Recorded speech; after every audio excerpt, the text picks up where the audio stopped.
अस्सलाम वालेकुम, आप देख रहे हैं पॉइंट ऑफ व्यू और मैं हूं आपका मेज़बान अब्दुल्ला हसन। नाज़रीन, मज़ालिम की लहू रंग दास्तान और नई पुरानी साजिशों का शिकार अर्ज़े फ़लस्तीन। हर पैदा होने वाला बच्चा खिलौनों से अपनी जान बचाने और मज़ाहमत के तरीक़ों से ज़िंदगी का सफ़र शुरू करता है। आंसू गैस और रबड़ की गोलियां और कभी कभी तो हकीकी गोलियां, कभी अजियत भरी अकूबत खानों की कैद। ये है वो दास्तां जो मज़ाहमत से जिंदा है, लेकिन इसके साथ साथ अपनों की बर्छियों और नश्तरों ने उनको ज़ख्मी भी किया है। सरजमीन फ़लस्तीन में इसराइल जुल्म की तारीख रकम कर रहा है, लेकिन मुस्लिम अरब हुक्मरान आपको बताते चलें कि इसराइल से ताल्लुकात बढ़ाने में मसरूफ़ अमल है। हज़ार सलाम हो अर्ज़ फ़लस्तीन के मज़ाहमतकारों और उनकी माओं बहनों के नाम जो जैतून की शाखों को उठाए मज़ाहमत कर रहे हैं। आज फ़लस्तीन की ताज़ा क्या सूरत हाल है, अरब क़यादत और ईरान कहाँ खड़े हैं, इसराइल क्या करने जा रहा है और पाकिस्तान के वज़ीर ख़ारजा शाह महमूद कुरैशी का हालिया दौरा मशरिक़ वस्ता किस लिए हो रहा है, यही आज हमारे प्रोग्राम का मौजू है। इसी पर बहस करेंगे और हमारे साथ इस वक्त मौजूद हैं टेलीफोन लाइन के ऊपर नासिर शिराजी साहब जो कि माहिर आलमी उमूर हैं, और उन्हीं के हमरा मौजूद हैं साबिर अबू मरियम जो कि फ़लस्तीन फाउंडेशन के सरबराह भी हैं। सबसे पहले नासिर शिराजी साहब, आप ही की जानिब आ जाता हूँ। आपसे पहले सवाल यह है कि इसराइल की एटमी तनसीबात पर हमलों की खबरें आई हैं, जबकि इसराइल की जानिब से शाम की सरहद की जानिब फ़ौज की तैनाती, क्या मुमकिन तौर पर हालात जंग की जानिब हम गामजन तो नहीं है कहीं? जी बिस्मिल्लाहिर्रहमानिर्रहीम। पहले तो आपका और शायद टीवी का शुक्रिया। ये इम्पोर्टेंट मौजू है और ये एक ऐसा मौजू है कि जो अगरचे एक महदूद और छोटे इलाके को रिप्रेजेंट करता है, लेकिन इसके कॉन्सिक्वेंसेस ऐसे हैं कि जो पूरी दुनिया के जो स्टेबिलिटी है उसको एट स्टेक रखता है, और रीजन तो हकीकतन एट स्टेक आ ही जाएगा और दुनिया का कोई भी कोना जो है इससे मुतासर हुआ नहीं रह सकता। इस वक्त जो करंट क्राइसिस जिसकी तरफ आपने इशारा किया है, उसमें गोलान हाइट्स या इसराइल की जो इलीगल ऑक्युपाइड एरियाज हैं जो इसराइल ने ऑक्युपाई किए हुए हैं, वो बुनियादी तौर पे इस वक्त मरकज हैं।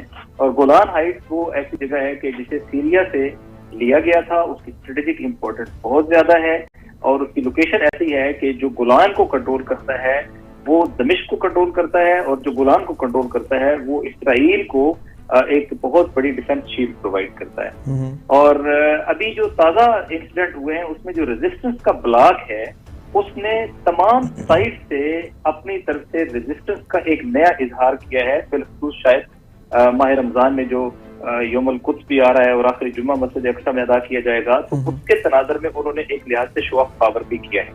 एक मैसेज आया है लेबनान की सरजमीन से अपेरेंटली, और ये मैसेज आया है कि चूंकि आपके इल्म में है कि जब थ्रेट किया गया लेबनीज को और लेबनान की सरजमीन से हिजबुल्लाह ने रिस्पॉन्ड किया और फिर 2005 में इसराइली एग्रेशन को जो है वो बदतरीन शिकस्त दी, तो उसके बाद उन्होंने अपनी स्ट्रेटजीज इस तरीके से डिवाइस की हैं कि उन्होंने नई तरह के डेटर्स क्रिएट किए। उनमें से एक डेटर्स ये है कि लेबनान की रेजिस्टेंस को कोई एटम बम की जरूरत नहीं है, लेकिन अगर इसराइल का अपना डेमोना का एटमी प्लांट वल्नरेबल हो जाए और वो मिसाइल की जद में आ जाए और उनका जो Iron Dome missile defence system है उन मिसाइलों को रोकने में नाकाम हो जाए, तो उसकी वल्नरेबिलिटी इतनी बढ़ जाएगी कि वो खुद उनका अपना डिफेंस वो उनके खिलाफ एक एटमी हमले की शक्ल में कन्वर्ट हो जाएगा।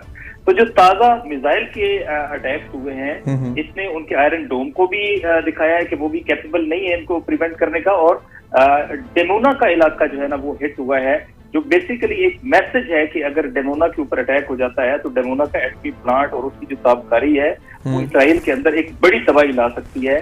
लिहाजा एक नया तरह का मैसेज और नई तरह का डेटर्स जो है वो, मतलब कि ये तो अपडेट्स हो गई वहाँ के हवाले से। तो आपने बता दिया कि वहाँ पे इस वक्त राइट नाउ सिचुएशन चल क्या रही है और हो क्या रहा है, लेकिन आगे मैं फ्यूचर के हवाले से आपसे ये जानना चाहूँगा कि मतलब कि हालत जंग की जाने फिर इट्स मीन दैट के गामजन है फिर मैं शायद इसी को उसके साथ को रिलेट करूंगा। दूसरा मैटर चूंकि गोलान हाइट्स का है, गोलान हाइट्स के ऊपर जो है वो सीरिया ने चूंकि अब स्टेबिलिटी आ गई है, वहां पे जो एक खाना जंगी थी वो खत्म हो गई है, या अग्रेशन था वो खत्म हो गया है, और अब उनका पूरा फोकस इसके ऊपर है कि रेजिस्टेंस के ब्लॉक ने ये जो अपनी प्रेजेंस यहाँ पर डेवलप कर ली है इसको इसराइल चाहता है कि ये खत्म किया जाए, जबकि उन्होंने दमिश्क के ऊपर जितने हमले हो गए इन्होंने अब यहाँ से रिस्पॉन्ड करना स्टार्ट कर दिया है। तो अब यहाँ पर भी जो एरिया है ना वो ग्रे एरिया में कन्वर्ट हो गया है और जो बहुत तेजी से आप कह लें कि रेड एरिया के अंदर डेवलप होता नजर आ रहा है। तो करंटली जो सिचुएशन है, इसराइल कोई बड़ा, हाँ, और तीसरी अभी आपने गजा के अंदर देखी है कि जिस तरीके से वहां उन्होंने रेजिस्टेंस दिखाई है, और फिर इसी तरीके से उन्होंने हैफा को अटैक किया है, और उन्होंने ये अभी खुद विद इन पैलेस्टाइन, यानी आप 4 एरियाज को देखें और इसको कंक्लूड करें। फलस्तीनियों ने वहां पर मुजामत की है, एक दिन के अंदर शदीद उन्होंने एहतजाज किया है, उसके बाद उन्होंने मस्जिद अक्सा को टेक ओवर किया है, वहां पर उन्होंने आजादी के साथ नमाज पढ़ी है, और लाखों लोगों ने वहां पर अपनी प्रेजेंस शुरू की है। ठीक है नासिर भाई, शामिल गुफ्तगू कर लेते हैं साबिर अबू मरियम साहब को भी। साबिर अबू मरियम साहब, अब जैसे कि हमला कर दिया गया है इसराइल की जानिब, तो अब आप क्या समझते हैं, आप क्या राय रखते हैं कि इसराइल का जो दिफाई निज़ाम है क्या वो नाकारा हो चुका है?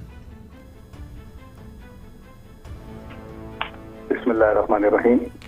जी, जैसा कि अभी नासिर शिराजी साहब गुफ्तगू फरमा रहे थे, और उन्होंने बहुत अच्छे तरीके से इस वक्त जो करंट सिनेरियो वहां पर है उसको बयान किया है। और जो आपने सवाल किया है कि इसराइली डिफेंस सिस्टम नाकारा हो गया है, यकीनन अब इस बात में देखें कोई शक नहीं है, ये कोई पहली मर्तबा इस तरह नहीं हो रहा है। ठीक है, इससे पहले भी इस तरह के वाकयात हमने देखे हैं कि रॉकेट्स और मिसाइल्स और इस तरह की चीजें वहां पर इनके हसास तनसीबात के ऊपर वो लगती रही हैं। और ये कहाँ से चलती रही, आप देखें गजा की पट्टी से, जहां पर के उनको 13 साल से उन्होंने महसूर करके रखा हुआ है, कोई रास्ता उनके लिए नहीं छोड़ा जिंदगी तंग करने का, कोई भी जरिया उनके ऊपर वो ऐसा हरबा नहीं छोड़ा कि उनपे जो है ना वो जिंदगी तंग हो जाए और वो मौत के दाने पे पहुंच जाए। लेकिन उसके बावजूद उस पट्टी ने रेजिस्टेंस की है, वो पट्टी खड़ी हुई है, वहाँ के अवाम खड़े हैं, और वहां से ये रॉकेट्स और मिसाइल जो है वो वहां से फायर होते हैं।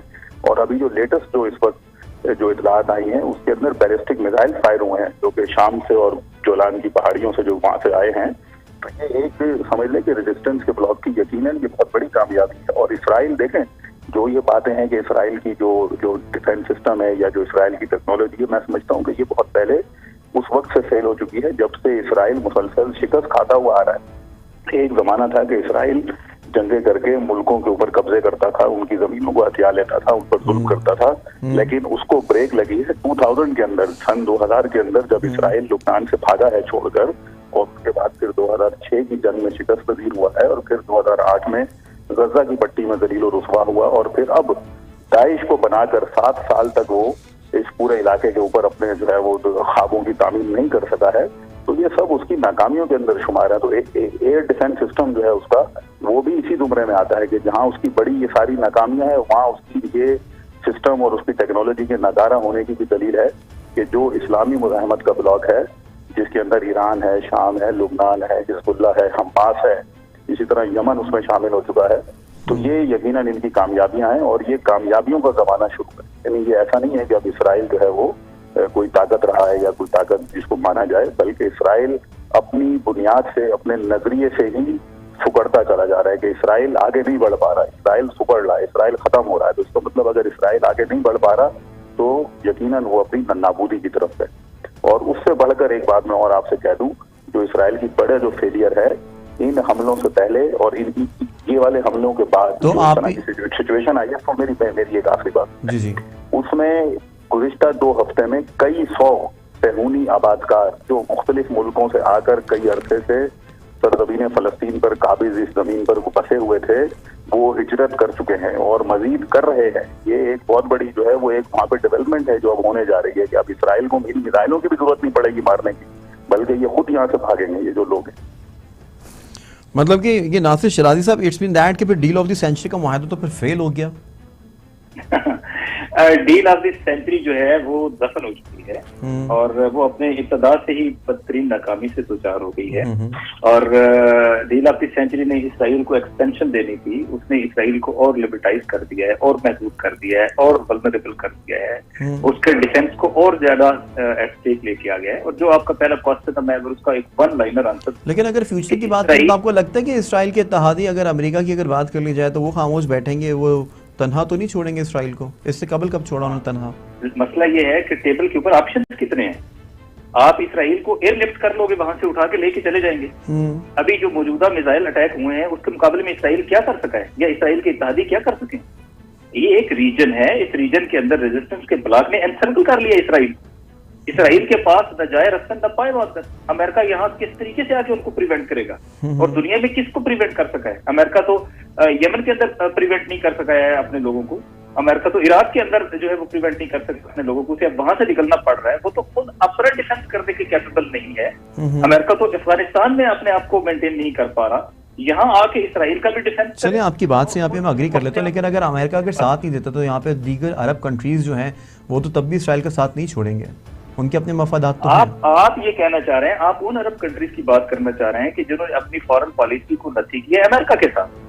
ये इसराइल के बॉर्डरिंग कंट्री नहीं है। इसराइल के बॉर्डर के ऊपर पहले लेबनान है, उसकी रेजिस्टेंस का आपके इल्म में है। इसराइल के बॉर्डर के ऊपर दूसरा कंट्री सीरिया है। सीरिया एक बड़ा ग्रेट कंट्री रहा है, उसकी एक हिस्ट्री है, बल्कि इन्हें बिलाद शाम कहा जाता है इन सारे ममालिक को, उसका ये फलस्तीन भी पार्ट है।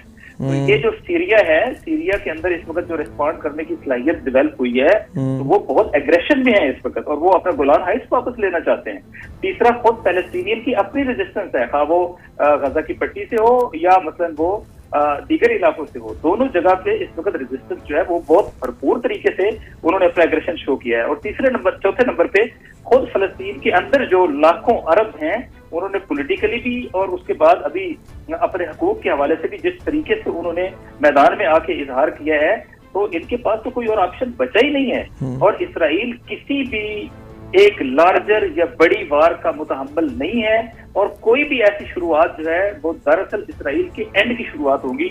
और इसराइल की, मेरा ख्याल है कि इसको अब समझना शुरू हो गया है, और यही से इसराइल का डिक्लाइन जो है वो स्टार्ट हो गया। ठीक है, आप कह रहे हैं कि इसराइल का डिक्लाइन स्टार्ट हो गया, लेकिन अब बात को मजीद आगे बढ़ा लेते हैं। साबिर साहब, आपने रेजिस्टेंस ब्लॉक की बात की है, तो आइंदा आने वाले दिनों में अगर पाकिस्तान की मैं यहाँ पे अगर बात करूँ, तो आप क्या समझते हैं कि पाकिस्तान मुस्तकबिल में, आइंदा आने वाले दिनों में, फ्यूचर में पाकिस्तान क्या रोल प्ले करने जा रहा है?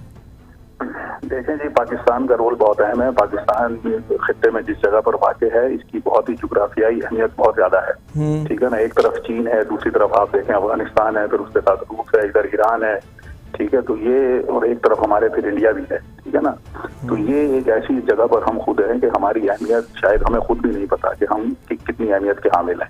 ठीक है, लिहाजा पाकिस्तान का रोल इस तरह से है कि अगर आप देखें कि ईरान, इराक, शाम, लुबनान, इसी तरह फलस्तीन तक, और फिर इसी तरह वापस आ पाए इधर, आप ये अफगानिस्तान के अंदर अब देखें जो अमरीकियों का हाल हुआ है वहाँ पर, ठीक है ना। और अगर अफगानिस्तान साथ खड़ा हो, ये 5-6 ममालिक, वो रशिया हमारे साथ हो, चाइना अब हमारे साथ आ चुका है दूसरी पैक के जरिए और इस तरह की चीजों के जरिए, तो ये 7-8 ममालिक मिलकर, और अगर तुर्की भी मैं समझता हूँ कि अपना थोड़ा सा किबला दुरुस्त कर ले और इसराइल के साथ अपनी दोस्ती के मामलात को एक तरफ रख दे और इस तरफ आ जाए और खालिस फलस्तीन की बात करे। इसराइल के साथ दोस्ती और फलस्तीन की बात, दोनों बातें एक साथ नहीं हो सकती।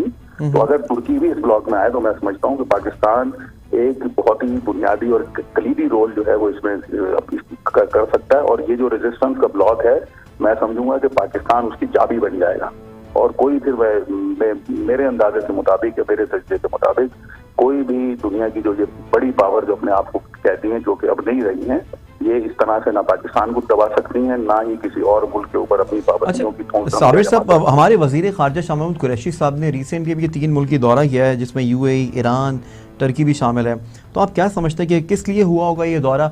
और जब आप और मैं यहाँ पे बैठ के जब ये गुफ्तगू यहाँ पे ऐसे कर सकते हैं, तो आप नहीं समझते कि फिर ये इलाकाई सालमियत के लिए और ये दुनिया के लिए फिर इस तरह की जो उमूर पे वो लोग भी बहस करते होंगे? जी बिल्कुल जी, ये बहस करते होंगे और यकीनन ये गए होंगे, बहुत से मौजू इसमें जेर बहस आए होंगे। मुमकिन है कि जो अरब अमारात में इसराइल के साथ ताल्लुकात बनाए हैं, पाकिस्तान अपना उस हवाले से भी कोई बात पाकिस्तान ने वहां पर की हो, और मुमकिन है कि जो तुर्की के इस वक्त मामलात हैं, और खास तौर पर जो इस वक्त जो समुद्री पट्टी है, इस वक्त जो ईरान के साथ जो चल रही है, आप देखें इस समुद्री पट्टी के अंदर बहुत सारे हादसा रूनुमा हो रहे हैं। कभी जो है वो कोई इसराइली कश्तियां वहां पर वो होती हैं, कभी वो ईरानी कश्तियों को वो निशाना बनाया जाता है। इस तरह के मुख्तलिफ हादसा जो है वो रूनुमा हो रहे हैं। खुद जो है वो अरब अमारात की हुदूद के अंदर भी कई तेल बरदार जो जहाज हैं, बहरी जहाज, वो भी निशाना बने हैं। और मल्टीपल इस वक्त जो है वो चीजें हो रही हैं। वो यमन का भी मामला है दरमियान में। तो लिहाजा ये इस तरह के जो मेरा ख्याल है कि गुफ्तगू होती होगी, लेकिन गुफ्तगू के भी कोई उसूल होने चाहिए, कोई उसकी तरीकाकार होना चाहिए।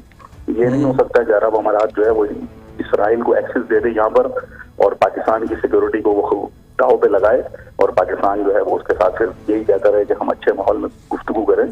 तो मेरा ख्याल है कि ये इस तरह से गुफ्तगू नहीं होती है, कोई उसूल होते हैं। और मुझे उम्मीद है कि शाह महमूद कुरैशी साहब ने वहां पर जाके ये जो सिक्योरिटी थ्रेट्स जो पाकिस्तान को इस वक्त जो अरब अमारात और इसराइल के ताल्लुकात से इस वक्त हमें पेश आ रहे हैं या पेश आ चुके हैं, उस पर यकीनन उन्होंने बात की होगी, और अपने ग्रीवेंसेस जो है हुकूमत के उनको बताए होंगे। और दूसरी तरफ तुर्की और ईरान के भी मामला हैं जो कि मुख्तलिफ इस वक्त है वो सूरत हाल इख्तियार कर रहे हैं। हो सकता है कि उसके अंदर भी कोई उन्होंने बातचीत करने की कोशिश की हो, लेकिन अभी क्योंकि तफसीलात ज्यादा उसके सामने नहीं आई है तो उस पर मेरा ख्याल है कि ज्यादा। तो मैंने मतलब कि आपसे पाकिस्तान के मुस्तकबिल के हवाले से भी बात की थी, अभी पाकिस्तान तहरीक इंसाफ के हवाले से भी बात कर लेते हैं, इसको कंटिन्यू कर लेते हैं, मजीद आगे बढ़ा देते हैं, क्योंकि अपोजिशन जमाती तो मुसलसल इल्ज़ाम लगाते रहते हैं खान साहब के ऊपर कि आप लोगों के तो इसराइल से ताल्लुकात हैं, लेकिन मानने को तैयार नहीं है खान साहब कि हमारे कोई ताल्लुकात नहीं है। आपको लगता है कि आइंदा आने वाले दिनों में पाकिस्तान का जो मतलब कि हमारी जो गवर्नमेंट का जो ऊंट है वो किस करवट बैठेगा? देखिए, कोई भी हुकूमत आए, ये हुकूमतों को पता होना चाहिए कि पाकिस्तान के अवाम की ख्वाहिशात क्या है, पाकिस्तान के अवाम की उमंगें क्या है, पाकिस्तान के अवाम क्या चाहते हैं। हम अब बतौर अवाम, हम बाबा कौम कायदे आज़म मोहम्मद अली जिन्ना, अल्लामा इकबाल रहमतुल्लाह अलैह और बानियाने पाकिस्तान की उसी पॉलिसी को अपना नजरिया मानते हैं कि जिसकी बुनियाद पर पाकिस्तान कायम हुआ। नजरिया पाकिस्तान क्या है? अगर इसराइल को ही तस्लीम कर लें तो फिर उस वक्त बाबा कौम ने इसराइल की मुखालफत क्यों की थी, फलस्तीन के हक में बात क्यों की थी? तो अगर आज तस्लीम कर लें तो इसका मतलब कि हमारा पाकिस्तान का वजूद ही कोई माने नहीं रखता है। और फिर दूसरी तरफ चलें, अगर चलें, एक बिलफर्ज कोई कहता है कि ठीक है इसराइल से ये और फायदा होगा, इसराइल से बात कर लें, फिर कश्मीर के लिए हम क्या करें जिसके लिए हम 70 सालों से जदोजहद कर रहे हैं, इतनी हमारे हजारों लोगों ने कुर्बानियां दी हैं, हमारी माएँ बहनें वहां पर जदोजहद कर रही हैं, तो फिर उसको कौन सी आंख हम वहां पे वो बंद करें? ठीक है ना। एक तो ये पहलू है। दूसरा पहलू जहां तक इमरान खान साहब का है, मैं समझता हूँ कि खान साहब ने अपनी कहीं जो उनकी बसात थी, जो उनकी काबिलियत थी, उनकी हैसियत थी, उस तक उन्होंने ये वाले मामले के ऊपर काफी स्टैंड लिया है और कैटेगोरिकली उन्होंने ये कहकर बहुत बड़ा काम किया है कि पाकिस्तान कभी भी इसराइल को तस्लीम नहीं करेगा। ये यकीनन एक बहुत बड़ा काम है, बहुत बड़ी बात है, इसको सराहना चाहिए, इसको हर फोरम पे सराहना चाहिए। लेकिन साथ साथ मैं आपके इस चैनल के जरिए अपनी एक कादराना मशवरा भी वज़ीर आज़म साहब को देता हूँ कि आपकी सफ़ों में भी अगर कोई इस तरह के सहूनी लॉबी के लोग मौजूद हैं और आपको पता है कौन लोग हैं, आपकी कौमी असम्बली की एक खातून ने ही खड़े होकर कौमी असम्बली में इसराइल के हक में बात की, एक रिटायर्ड जनरल ने इस तरह से बात की, इसी तरह और मौलवी हजरात की शक्ल के अंदर बैठे हुए लोगों ने बात की, तो मैं ये समझता हूँ कि खान साहब कुछ चाहिए कि पार्लियामेंट के अंदर कोई ऐसी कानून साजी करें कि पाकिस्तान के अंदर फलस्तीन कॉज और कश्मीर कॉज के खिलाफ बात करने को संगीन जुर्म करार दिया जाए और उसके ऊपर कानूनी कार्रवाई होनी चाहिए। जब तक ये नहीं होगा तो मैं समझता हूँ कि ये जो सहूनी लॉबी और जो डॉलर और रियालों के लिए जो लोग यहाँ पर हाथ फैलाए बैठे रहते हैं, उनको अपने जाती मफादात ही अजीज हैं, उनको कौमी और इस्लामी और मुस्लिम उम्मा के मफादात से कोई भी सरोकार नहीं है। लिहाजा ये काम होना बहुत ज़रूरी है। ठीक है नासिर भाई, आपने यकीनी तौर पे गुफ्तगू मुलाहिज़ा कर लिया है साबिर साहब की, और साबिर साहब का ये भी कहना है कि आइंदा ने में पाकिस्तान के फ्यूचर के हवाले से भी बात कर ली है, लेकिन मैं आपको 3 मुल्क के दौरों के हवाले से भी ज़रूर आपसे जानना चाहूँगा। लेकिन यहाँ पे आपके लिए मेरे पास एक बड़ा इंपॉर्टेंट सवाल ये है कि इराक़ से अमरीकी अफवाज की शाम में ये बड़ी तादाद में मुंतकली पर आपको क्या लगता है कि ये आखिरकार ये क्या मामला किसी नए मार्के की जानिब बढ़ रहा है? अब देखिए, बहुत वाज़े तौर पे रजिस्टर्स के ब्लॉक ने जो इंतकाम सख्त का स्लोगन दिया था, अबू महदी मुहद्दस जो इराक के हशीद शाबी के कमांडर थे, उनकी और कासिम सलमानी साहब की शहादत के बाद उसी लम्हे उसका प्रैक्टिकल आगाज हो गया था और सुकीज कर दिया था उन्होंने इराकी प्रेजेंस को यहाँ पर। उनके अड्डों के अटैक के बाद उनके कॉन्ट्रैक्टर्स, उनकी यहाँ लॉजिस्टिक, उनकी यहाँ जितनी भी फैसिलिटीज हैं और उनके यहाँ पर जो बेसिस हैं, वो सारे के सारे अटैक हुए हैं कि प्रैक्टिकली उनका सर्वाइवल मुमकिन नहीं रहा है। हत्ता वो कॉन्ट्रैक्टर्स जो उनको गिज़ा और खुराक प्रोवाइड करते हैं वो भी इस वक्त अपनी सर्विसेज को जारी नहीं रख पा रहे हैं। और किसी भी जगह पर आप बाई ईयर कितने अरसे तक अपने बेसिस को मैनेज करते हैं, इसकी बड़ी महदूद सी जो है वो महदूद पीरियड के लिए इसकी मैनेजेबल ये होता है, अदरवाइज ये मैनेजेबल नहीं होता। दूसरा मैं ये कहूँगा कि ये डोमिनो इफेक्ट आएगा इसका कि अगर इराक की सरजमी, इराक और सीरिया जो है ना वो बाद चीजों में मिले हुए हैं, जैसे दाइश इराक के अंदर आती है और सीरिया के अंदर आती है, इसी तरह रेजिस्टेंस दोनों साइडों से आती है। ये एक खास तरह की ज्योग्राफी है। इसी तरह इसराइल के जो अहदाफ है पूरे एरिया के अंदर इराक तक पहुंचने के, वो थ्रू सीरिया, वो दजला और फरात की वैली तक, वो तकरीबन ये एक ही एरिया है। लिहाजा अगर इराक की सरजमीन से, और फिर इराक की पार्लियामेंट ने ज़ाहिर इस पर करारदाद पास कर दी है, इराक ने कहा है कि ये इलीगल इनकी प्रेजेंस जो है यहाँ पर होगी, ये किसी एग्रीमेंट के तहत नहीं है, ये जारे अफवाज मुतसव्विर होगी।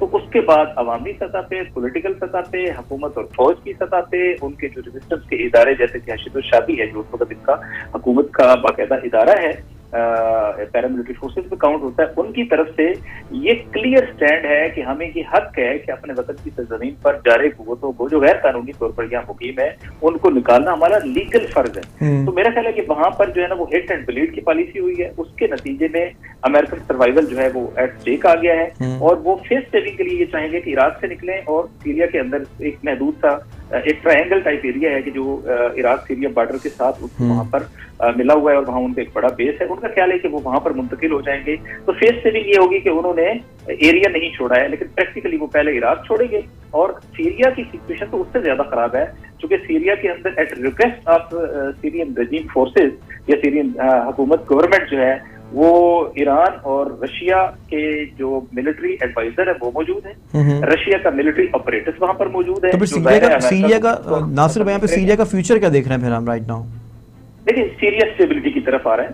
सीरिया ने इंसर्जेंसी को बड़ी हद तक शिकस्त दे दी है। सीरिया ने फॉरेन मिलिटेंसी को काफी हद तक जो है वो कर्टेल कर दिया है।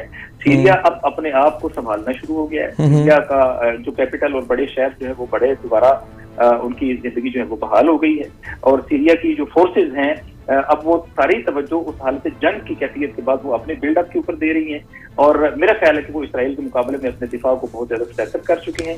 इंटरनेशनल सिनेरियो चेंज हो गया है। कतर ने वहां पर अपना सफारतखाना इनिशिएट कर दिया है, यूएई ने वहां पर अपना सफारतखाना इनिशिएट कर दिया है, बाकायदा उनके डिप्लोमेटिक रिलेशन जो है वो स्टार्ट हो गए हैं। रेस्ट ऑफ द वर्ल्ड जो है वो तकरीबन ऑलरेडी ये तस्लीम कर चुके हैं कि बशर अल-असद वहां पे एक लेजिटिमेट हुकूमत रखता है और अब आइंदा सदारती इलेक्शन होने वाले हैं और मेरा ये ख्याल है कि छोटे मोटे आइसोलेटेड इंसिडेंट के अलावा ये बड़े पीसफुल इलेक्शन हो जाएंगे और आइंदा 4 साल के लिए बगैर 4 साल के लिए वहां पर प्रेसिडेंशियल जो टाइम पीरियड होता है, ड्यूरेशन होता है। तो मेरा ख्याल है कि एक बड़ी सतह की स्टेबिलिटी वहां पर आएगी और वहां पर जो लोग इसराइली एग्रेशन के मुकाबले में सीरिया का साथ देना चाहते हैं उनकी पोजीशन ज्यादा मुस्तहकम होगी और जो रीजनल कंट्रीज है जैसा कि जॉर्डन की सिचुएशन आपके इल्म में, अभी जॉर्डन में रजीम चेंज की बात हुई है, बाकायदा खो की बात हुई है और जो वहाँ के किंग है उनके कजन जो है वो उनका नाम दिया गया, उसमें फिर उनको डिटेल किया गया और फिर बाद में पता चला कि इसके पीछे जो है वो लोग थे कि जो सीरिया के भी खिलाफ थे, जो इराक के भी खिलाफ थे और जो दाइश को सपोर्ट करने वाले थे, उन कंट्रीज ने ये को करने में रोल प्ले किया था। तो उनके एक्सपोज हुए हैं और उनकी जो रुझान है वो बाकायदा सीरियस गवर्नमेंट की तरफ बढ़ा है, चूंकि सीरिया उनके बॉर्डर के ऊपर है। और तुर्की के हवाले से भी आपको पता है कि तुर्की में जो मिलिट्री को था वो अमेरिकन करवा रहे थे और उसको जो उनको न्यूज प्रोवाइड किए वो ईरानी इंटेलिजेंस प्रोवाइड किए और टर्किश फोर्सेस ने बहुत टाइमली कार्रवाई करके इस को जो खत्म किया। तो उनका भी अब रुझान जो है वो अमेरिका के मुकाबले में इस रीजनल ब्लॉक और ठीक है और एक चेंज उनके रवैये में ठीक है ठीक है नासिर साहब। साबिर भाई, मैं आपसे ये जानना चाहूँगा कि आपका तजिया जो है नासिर भाई की गुफ्तगू के ऊपर बहुत ज़्यादा इंपॉर्टेंट है, लेकिन आपसे ये जानना मेरा बहुत इंपॉर्टेंट है कि नेतन्स में ईरान की एटमी तंसीबात पर धमाके और इसराइल के बिजली घर में धमाकों पर आप क्या समझते हैं कि आखिरकार ये क्या मामला था?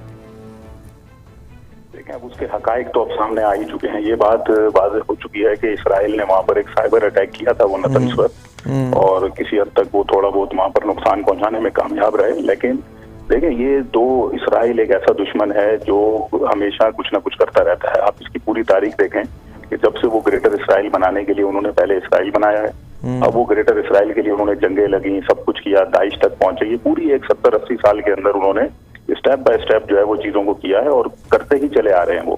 वो कहीं पर भी मौका हाथ से जाने नहीं देते, ठीक है ना। और इसके अंदर बहुत सारे अनासिर होते हैं, कुछ अंदरूनी खलफशार होता है, कुछ चीजें होती हैं। बहरहाल ये एक हकीकत है, ये काम हो गया है वहां पर नेतन्स के अंदर उन्होंने साइबर अटैक किया है। लेकिन उसके जवाब में आप देखें कि ईरान ने भी उसी तरह से टिट फॉर टैट उसको जवाब दिया है और उसको बाकायदा ये जो लेटेस्ट जो इस वक्त जो अटैक हुआ है, ये मैं समझता हूँ कि ये उसी के कनेक्शन में एक रिएक्शन था कि जो इन्होंने दिया है। और मुझे ये अंदाजा है, मेरा ये अपना एक राती ख्याल है कि शायद इससे बड़ा भी कोई सरप्राइज जो है वो इसराइल को आने वाले दिनों में मिलने की तवक्को हो शायद।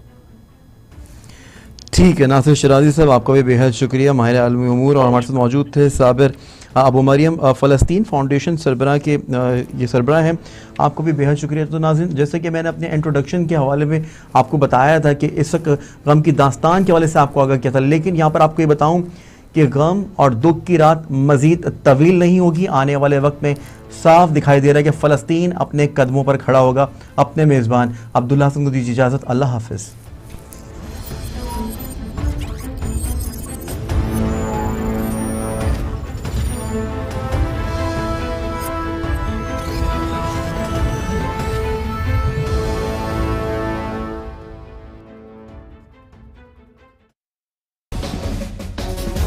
यहाँ है